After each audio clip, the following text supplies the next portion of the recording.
오늘의 학점은행제 영상은 대학을 자퇴하고 학점은행제를 통해서 학력을 개선하려고 하시는 분들을 위해 영상을 찍게 되었는데요. 대학을 자퇴하신 거에 있어서는 다양한 이유가 있을 거예요.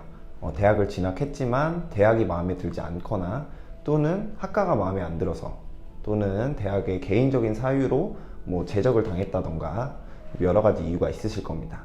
그런데 여러분들이 대학을 진학하셨던 거에 이유가 있을 거예요. 나중에 취업을 할 때 그 대학 학력으로 인해서 나의 스펙을 증명할 수 있기 때문에 대학을 진학을 하셨을 겁니다. 하지만 어떠한 이유로 자퇴를 하셨든 나중에 취업을 활용할 때 내가 이러이러해서 자퇴를 했다 라고 해서 스펙을 증명받을 수는 없죠. 그렇기 때문에 대학을 자퇴하고 직장 생활을 시작하셨다고 하더라도 분명 좋은 직장으로는 취업이 힘드셨을 거예요. 그렇기 때문에 직장 생활을 하면서 경력이 쌓이고 생각도 많아지게 되면서 다시 한번 대학교를 가서 좀 공부를 해야 되지 않을까 라는 고민을 하실 텐데요. 이러한 학사분들이 다시 수능을 준비해서 대학을 1학년으로 진학하고 또 졸업을 한다? 분명히 부담스러우실 부분이 많으실 겁니다. 등록금적인 부분도 있을 거고 아니면은 2년제, 3년제, 4년제를 다녀야 한다는 부담감도 어쩔 수 없는 부분이기 때문이죠. 이러한 상황에 있으신 분들이 학점은행제를 통해서 온라인으로 지금의 직장과 병행하면서 또는 개인적인 일들을 병행을 하면서 학력을 개선할 수 있는 학점은행제라는 제도를 찾게 되는 건데요. 학점은행제를 시작하시기 전에 가장 많이 주는 질문이 학점은행제를 통해서 학력을 개선하면 나중에 인정받지 못하는 거 아닌가요? 라고 질문을 많이 주세요. 일단 본인의 상황을 생각을 해야 돼요. 고졸 자퇴생으로 있느냐 아니면은 학점은행제 내가 지금 할 수 있는 방법을 통해서 학력을 개선하느냐, 이 두 가지 차이로 봤을 때 당연히 학점은행제를 통해서 학력을 개선하신 분들이 더 우대사항이 있을 수밖에 없어요.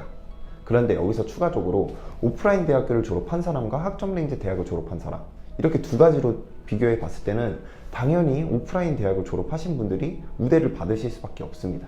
하지만 여러분들의 상황은 분명 오프라인으로 대학을 다니기 힘든 상황이기 때문에 내가 할 수 있는 학업 방식을 찾아야 하기 때문에 학점은행제를 알아보셨을 거예요. 일단 이게 중점입니다. 그리고 학점은행제를 통해서 학위를 취득하면은 분명히 나중에 바라볼 수 있는 방향이 더 넓어져요. 학점은행제를 통해서 학위를 취득하고 내가 추가적으로 더 스펙을 살리기 위해서 대학교를 다시 가고 싶다? 수능 준비 안 하셔도 돼요. 편입이라는 방법을 통해서 오프라인 대학을 진학하시면 1학년 과정이 아니라 3학년으로 시작하시기 때문에 더욱 빠른 졸업을 하실 수가 있고요. 추가적으로 4년제 학사학위를 취득하면 대학교를 졸업하신 분들과 동등하게 인정을 받으실 수 있기 때문에 이것을 통해서 대학원으로 진학을 하셔도 됩니다. 이 부분에서만 봐도 고졸 자퇴생으로 있는 것과 학점은행제로 학위를 가진 사람, 이 두 사람이 바라볼 수 있는 시선 자체가 달라질 수밖에 없어요. 학점은행제도 대학교 과정이기 때문에 2년제 전문학사학위를 취득하려면 2년 정도, 4년제 학사학위를 취득하려면 4년 정도의 기간이 흐르는 건 똑같아요. 하지만 여러분들도 다들 아시다시피 학점은행제는 기간을 단축할 수 있는 방법들이 있는데요.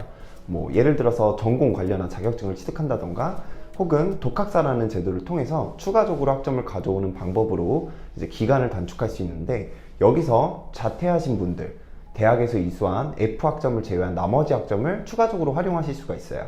이거는 분명 고졸 학사분들보다는 분명 조금 더 수월하게 과정을 진행할 수 있다라고 보시면 될 것 같은데요.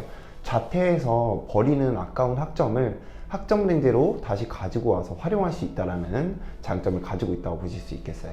자, 그럼 여기서 학점은행제를 진행할 때 가장 중요한 거는 본인의 상황 그리고 가지고 있는 학점, 앞으로의 계획을 맞는 커리큘럼을 정확하게 만들고 학업을 시작하는 것이 가장 중요하다고 보시면 되겠습니다.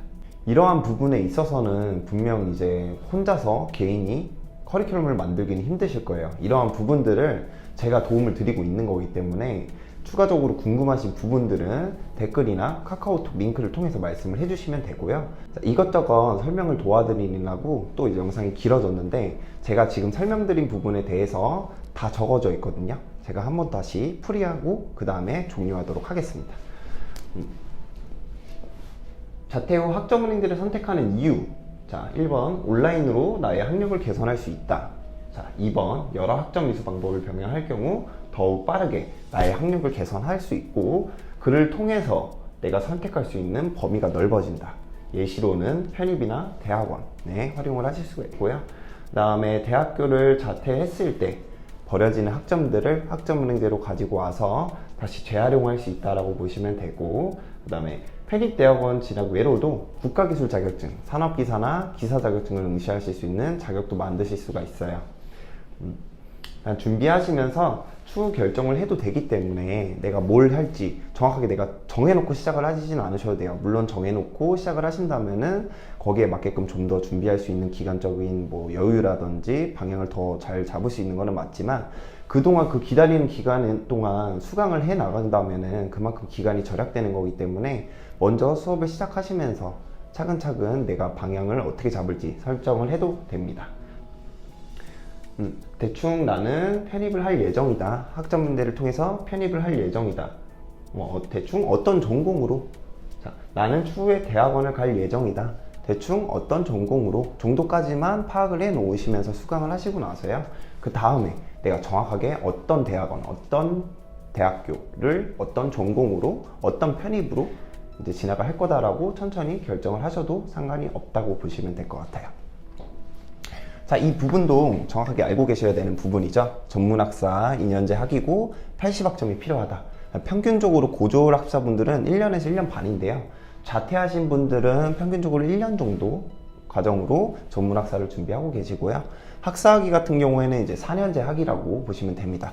자, 140학점이 필요하고 평균적으로 고졸 입장에서 2년에서 2년 반 정도, 자퇴하신 분들은 한 2년 정도 과정으로 4년제 학위를 준비한다고 보시면 되고요. 물론 내가 몇 학년까지 수료를 하고 자퇴를 했는지에 따라서 달라져요.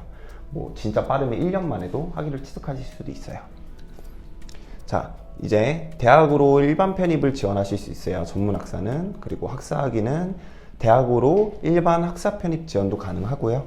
대학원으로도 진학이 가능하기 때문에 아무래도 학사학위로 준비하시는 게 내가 더 넓은 국면을 바라보실 수가 있어요. 이제 학위 전공을 선택하실 때는요, 대학이랑 학과에 따라서 달라질 수 있으므로 준비를 하시되, 내가 희망하는 대학이 생긴다 라고 했을 경우에는 해당 대학교에서 어떤 걸 목표로, 어떤 걸 대상으로 학생을 모집하고 있는지 파악을 하고 그에 맞게끔 준비를 시작해 주시는 게 좋습니다. 자, 오늘의 영상은 여기까지 하고요. 추가적으로 궁금하신 내용은 언제든지 말씀해 주시면 될 것 같습니다.